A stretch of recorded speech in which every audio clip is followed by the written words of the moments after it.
Hendaknya kita lebih meyakini zat yang menciptakan tanah, zat yang menumbuhkan tumbuhan di tanah, daripada kita meyakini tanah.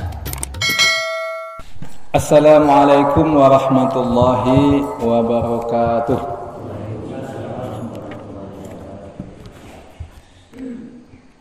Alhamdulillahilladzi ahyana ba'dama amatana wa ilaihin nusyur. Asyhadu an la ilaha illallah wahdahu la syarikalah wa asyhadu anna Muhammadan abduhu wa rasuluhu la nabiyya wa la rasula ba'dah. Allahumma salli wa sallim wa barik ala Muhammadin wa ala alihi wa sahbihi wa man tabi'ahu bi ihsanin ila yaumiddin. Rabbi shrah li sadri wa yassir li amri wahlul 'uqdatam min lisani yafqahu qawli. Yang kita hormati bapak-bapak pengurus masjid, angku-angku, nenek mama, alim ulama, ibu-ibu pondok kandung, para pemuda, pemudi,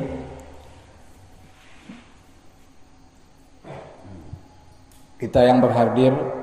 Selanjutnya kami sebut dengan jamaah subuh yang kita sama-sama mengharap rahmat Allah. Alhamdulillah jamaah kita rame subuh, dan semoga ke depan semakin bertambah. Bapak-bapak yang ke masjid bisa bawa kawan ke masjid, minimal kawan di rumah awak dulu nak. Ibu-ibu mau itu aja, kawan di rumah awak, anak awak, anak kita yang masih dalam usia sekolah pun kita bawa ke masjid. Nah, mudah-mudahan kita kenalkan mereka dengan masjid semenjaknya ketek.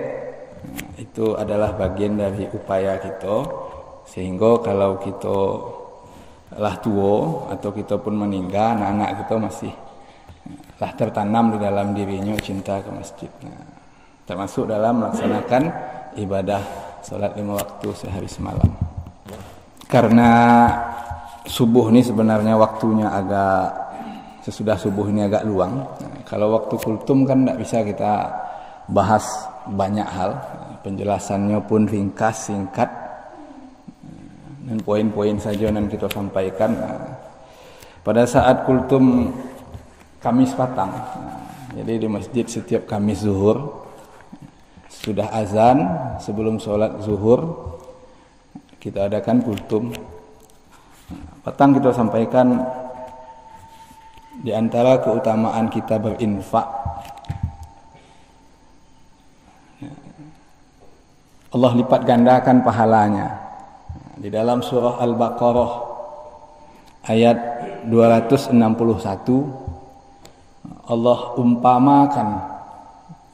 Allah umpamakan infak yang kita keluarkan itu seperti apa? Seperti sebuah biji yang dari biji itu tumbuh. Kita tanam sebuah biji, sebuah benih, sebuah tampang, lalu dari itu tumbuh sampai, di ayat itu disebutkan sampai 700. Nah, insya Allah kita bahas kelompok ayat ini. Besok-besok boleh bawa Al-Quran atau boleh bawa buku catatan. Nah, namanya kuliah subuh, ya macam kuliah singkat. A'udzubillahi minasyaitonirrajim. Bismillahirrahmanirrahim. Matsalul ladzina yunfikuna amwalahum fi sabilillahi kamatsali habbah ambatat sab'a sanabila fi kulli sumbulatin mi'atu habbah wallahu yudha'ifu liman yasha wallahu wasi'un alim. Ayat 261 surah Al-Baqarah. Ayat ini dimulai dengan ungkapan masal. Masal itu perumpamaan. banyak di dalam Al-Quran ini ayat-ayat yang berisi tentang perumpamaan. Sehingga di dalam cabang ulumul Quran ada cabang ilmunya namanya Amsalul Quran. Ayat-ayat Al-Quran yang berisi tentang perumpamaan-perumpamaan, permisalan-permisalan.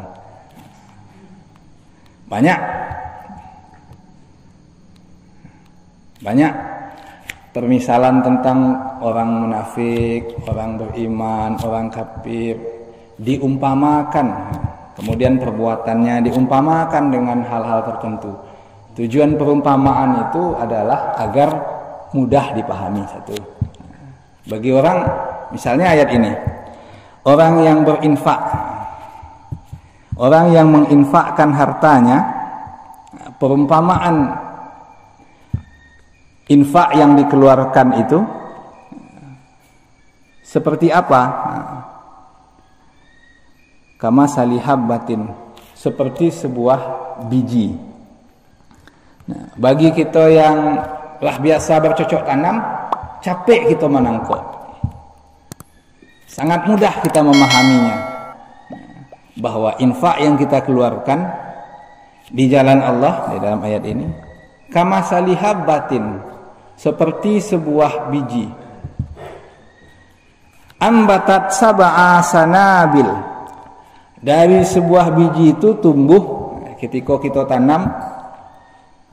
Apa contohnya?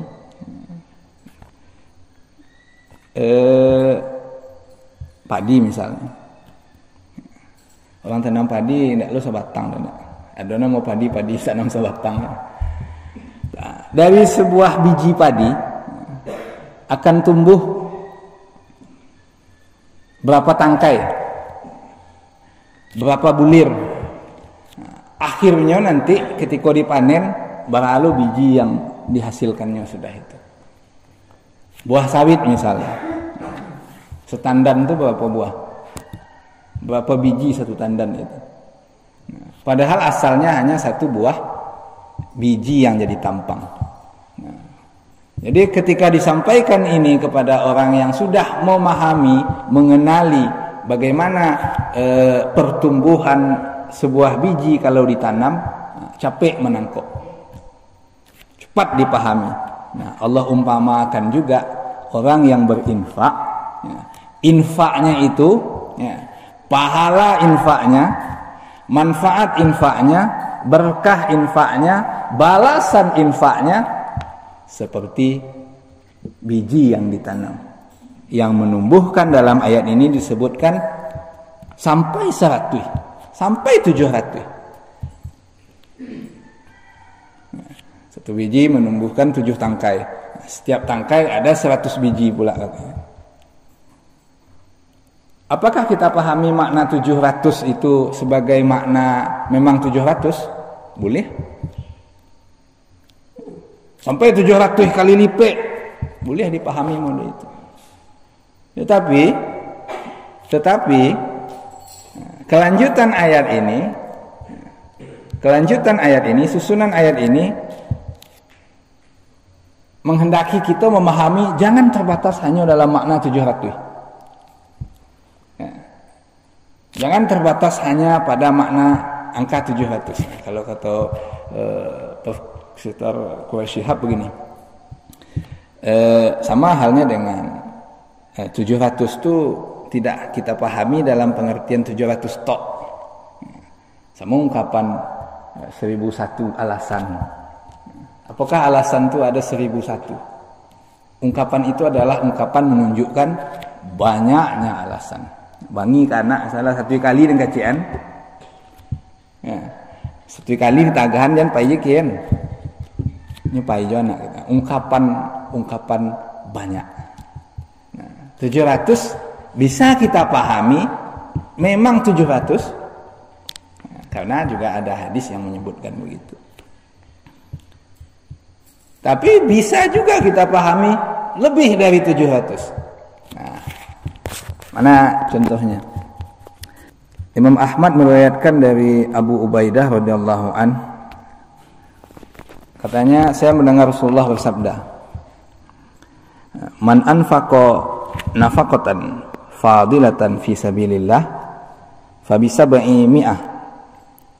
Siapa yang menginfakkan hartanya yang lebih di jalan Allah, maka pahalanya dilipat gandakan hingga 700.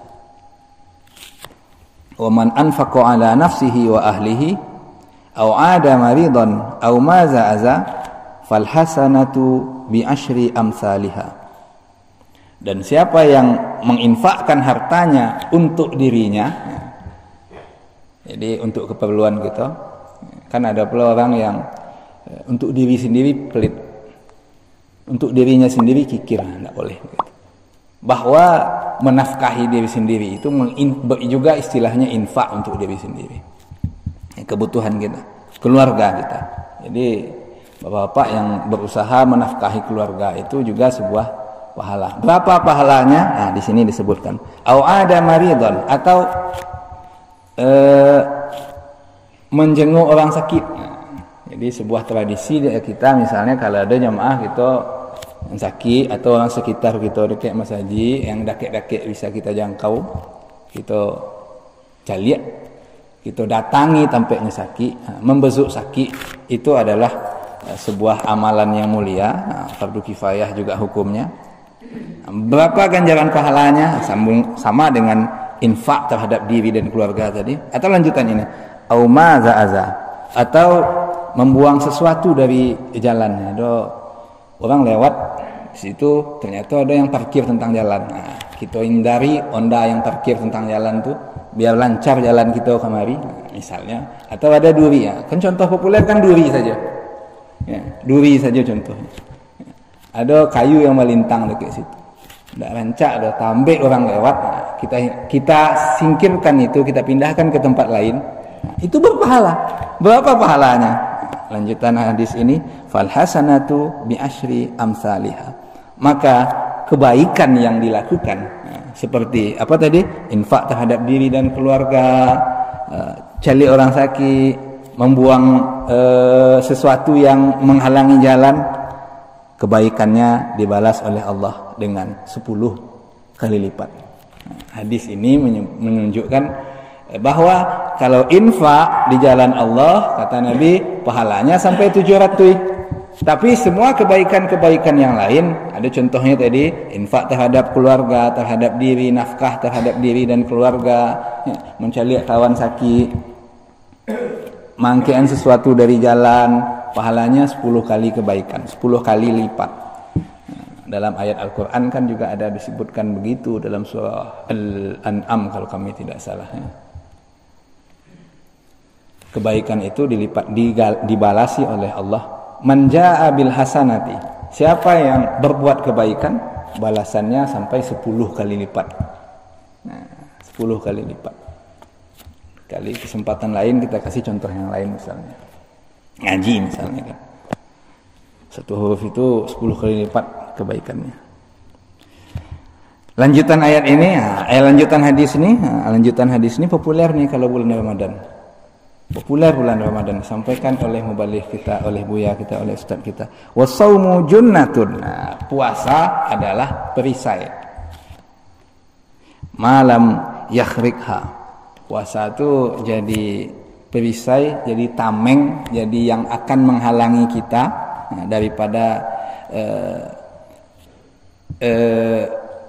perbuatan-perbuatan termasuk perbuatan maksiat. Wa mani batalahu Allahu bibalain fi jasadihi fahuwa lahu hittatun. Barang siapa yang ditimpa musibah pada tubuhnya, maka itu bisa menghapus dosa dan kesalahannya. Ditimpa musibah gitu, ditimpa penyakit gitu, mudah-mudahan itu jadi penghapus dosa kita. Nah, poin yang ingin kami sampaikan dari hadis ini dalam konteks kita membahas ayat berinfak sampai 700 kali lipat, betul. Jika kita pahami dalam makna nilai infak itu sampai 700 kali lipat. Karena hadis pun menyebutkan mode itu. Tetapi salahkah kita? Nah, jika kita pahami bahwa bersedekah, berinfak, pahalanya lebih banyak dari itu. Nah, lanjutan ayat ini. Wallahu yudha'ifu liman yasha.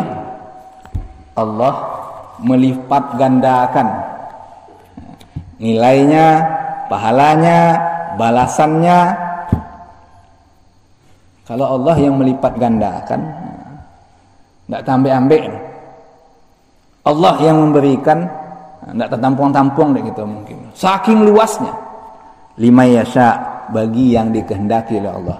Makna lima yasha itu diantaranya adalah orang yang ikhlas berinfak. Infaknya ikhlas, insya Allah Allah balasi dengan balasan yang tak terhingga. Kalau anak sekolah belajar tak terhingga itu tidak sampai di hitungan kalkulator. Berapa digit kalkulator nak mampu menghitung nilainya. Tapi syaratnya ikhlas karena Allah. Ayat berikutnya menjelaskan ya, bahwa bentuk-bentuk ikhlas itu dalam bersedekah, berinfak. Wallahu wasi'un alim, dan Allah maha luas dan maha mengetahui. Maha luas rezekinya, maha luas ilmunya, maha luas segalanya, termasuk dalam konteks itu maha luas nikmatnya. Maka tidak ada alasan sebenarnya bagi kita untuk enggan bersedekah. Sebab nuzul ayat itu, sebab turun ayat ini, jadi dalam ulumul Quran ada di antara kajian tadi lah musabian amsalul Quran, satu ayat-ayat yang berisi tentang perumpamaan. Juga ada yang dibahas dalam ulumul Quran itu sababun nuzul. Sababun nuzul itu sebab secara konteks kesejarahan ayat kok turun. Ayat ini turun kapan, terkait apa, dalam peristiwa apa, dalam konteks apa, atau bicara tentang siapa. Diriwayatkan ayat 261 surah Al-Baqarah ini turun terkait dengan kedermawanan Utsman bin Affan dan Abdurrahman bin Auf, sahabat Nabi SAW. Abdurrahman bin Auf yang datang ke Nabi. Nabi, ambo punya ampe ratui dirham yang akan ambo infakkan. Dan untuk ambo masih ada ampe ratui lain. Ya, untuk ambo dan keluarga ambo, untuk kebutuhan ambo masih punya ampe ratui lain. Artinya nyo punya 800 dirham, lalu nyo infakkan separuh. Bapak ibu-ibu kalau panen infak separuh atau baru setara dengan Abdurrahman bin Auf. Panennya setiap panen infak separuh setara dengan Abdurrahman bin Auf. Atau yang gajian ya, terima gaji separuh dari gaji itu dah diinfakkan. Ya, posnya tentu diatur misalnya untuk masjid sekian, untuk musola sekian, untuk tetangga sekian, untuk sekian. Jadi model itu karib kerabat sekian. Nah, itu baru setara kita dengan Abdurrahman bin Auf. Kalau Utsman, berapa lo infaknya Utsman? Jadi dalam sebuah peperangan di zaman Nabi ada namanya perang Tabuk. Nah, Utsman bersedia membiayai perang bagi orang yang tidak punya perlengkapan, yang tidak punya unta. Diriwayatkan sampai 1000 ekor unta dengan perlengkapannya, dengan pelananya, dengan tampek barang-barangnya, langsung di atas unta itu disiapkan oleh Utsman. Infaknya Utsman begitu untuk persiapan perang, sehingga Nabi berdoa ya. Nabi berdoa ya, semoga setelah ini ya, Utsman tidak ada dosanya, kata Nabi. Mode itu infaknya Utsman.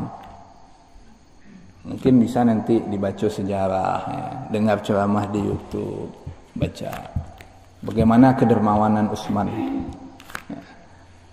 Ada sumur ya, di Madinah yang Yahudi punya. Tak boleh adanya orang Muslim ambil air kecuali kecuali dibayar dibeli airnya itu. Utsman beli sumurnya itu lalu diwakafkan untuk umat Islam. Sampai kini mengalir pahalanya ke Utsman. Kebaikannya begitu, kedermawanannya begitu. Jadi contoh sahabat Nabi yang dermawan itu diantaranya adalah Utsman dan Abdurrahman bin Auf yang Allah sebutkan ayat Al-Quran turun terkait dengan itu. Nah. Ayat 261, wallahu wasi'un alim. Kita yang umumnya misalnya di kampung kita, kalaupun kita ndak petani, kalaupun kita ndak baladang, tapi kita mancaliak, mau dia sawah, mau dia ladang, Allah tumbuhkan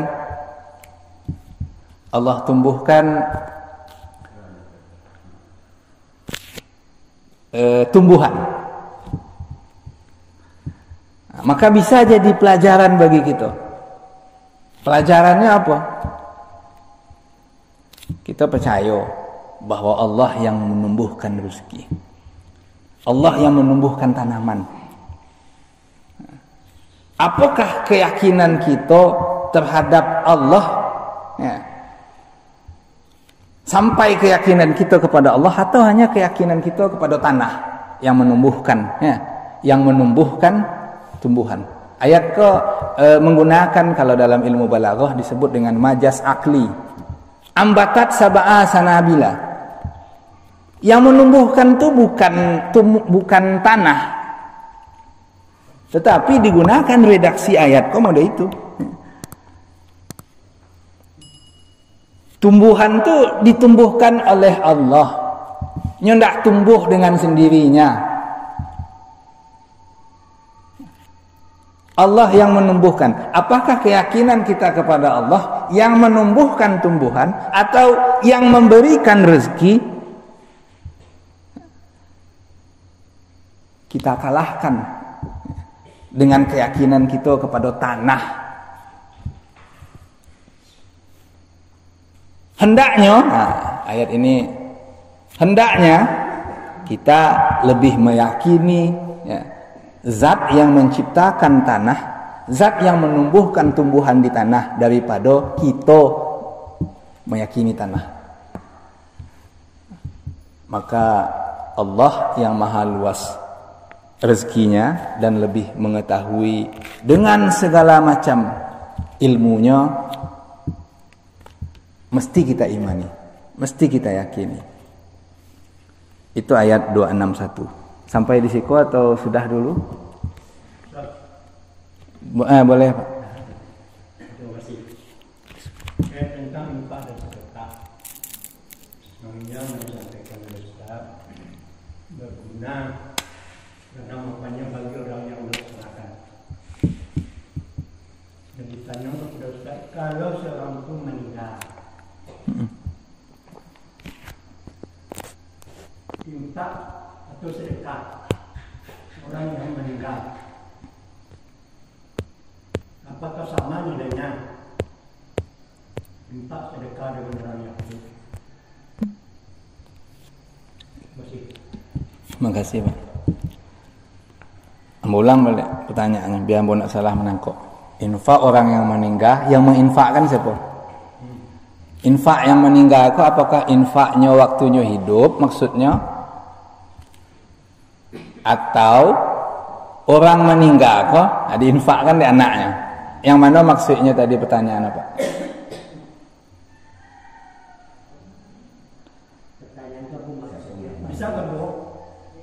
Bisa kedua terjadi. Saya kedua terjadi. Pertama dulu, infak orang yang lah meninggal, waktunya hidup nyoba infak, ya. Waktunya hidup nyoba infak, lalu nyoba meninggal.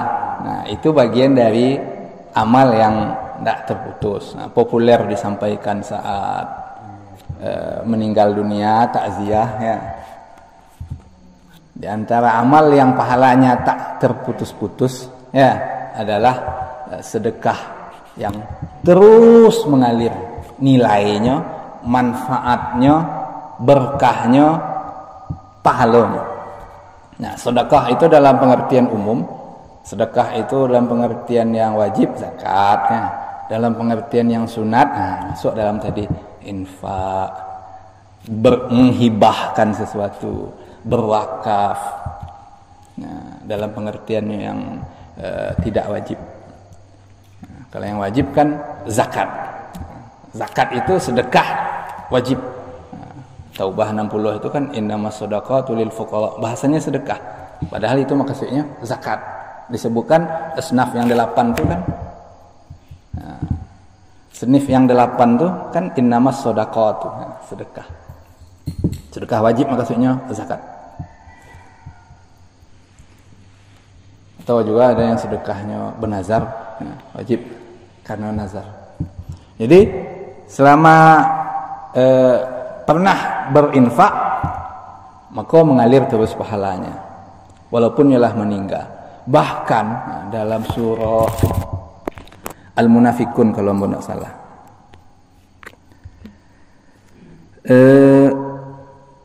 kalau ditanya ke orang, kalaulah diagih kesempatan balik untuk hidup ke dunia bagi orang yang lah meninggal, ya, apa amalan yang akan dilakukan?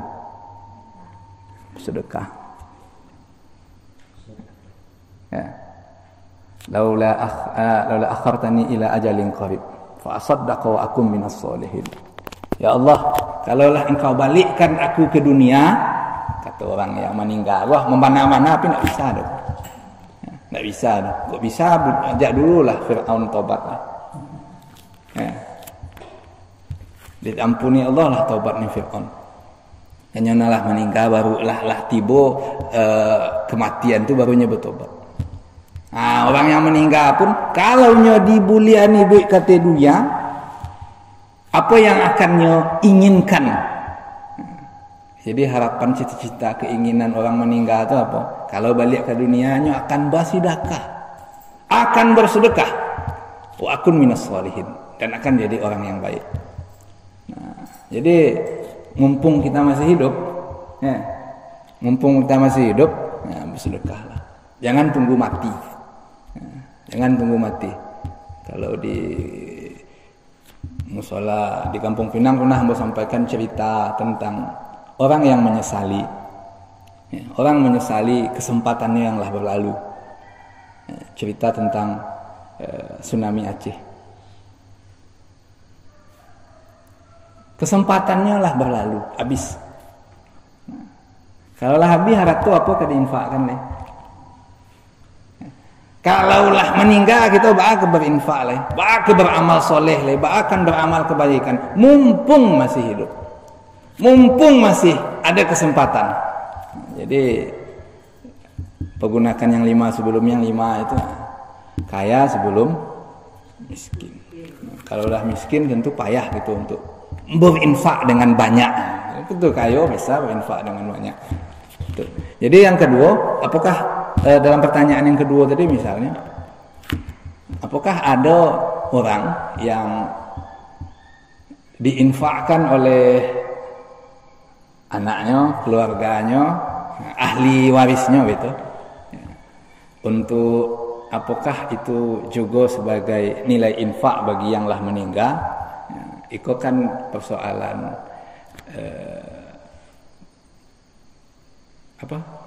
kalau kita tidak sabut khilafiyah, banyak pendapat tentang itu. Ada pendapat yang mengatakan, ya,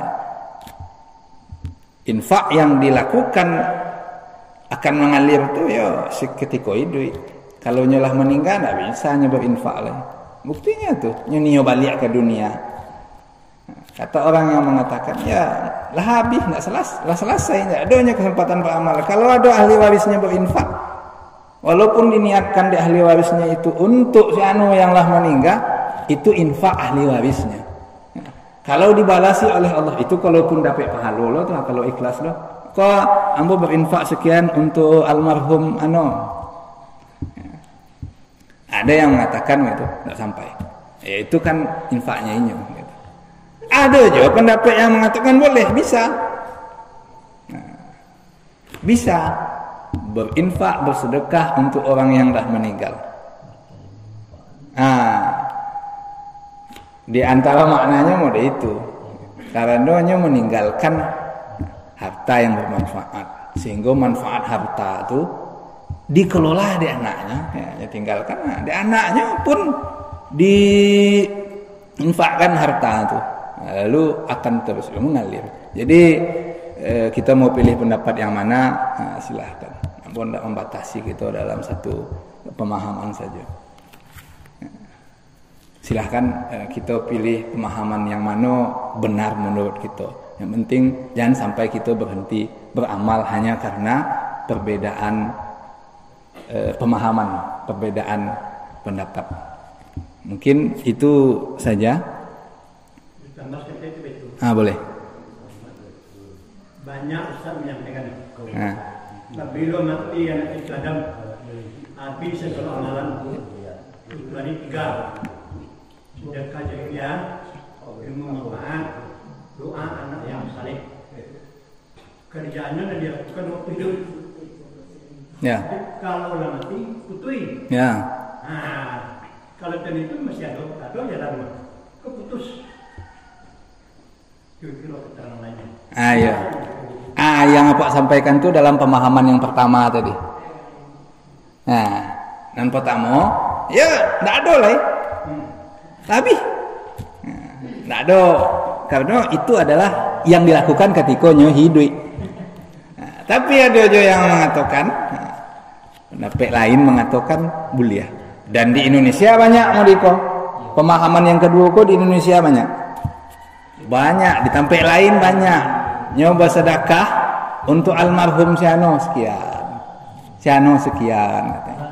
Nyoba lain itu sedekah pula untuk dirinya, tapi untuk almarhum siano sekian. Niatkan pahalanya, ganjarannya untuk itu. Ya sebenarnya urusan pahala kan urusan Tuhan. Haknya Tuhan, hak prerogatif Allah membalasi. Nah, tapi itu yang dilakukan dengan berdasarkan pemahamannya, dalilnya, landasannya ada pula bagi orang yang berpendapat dengan pendapat yang kedua.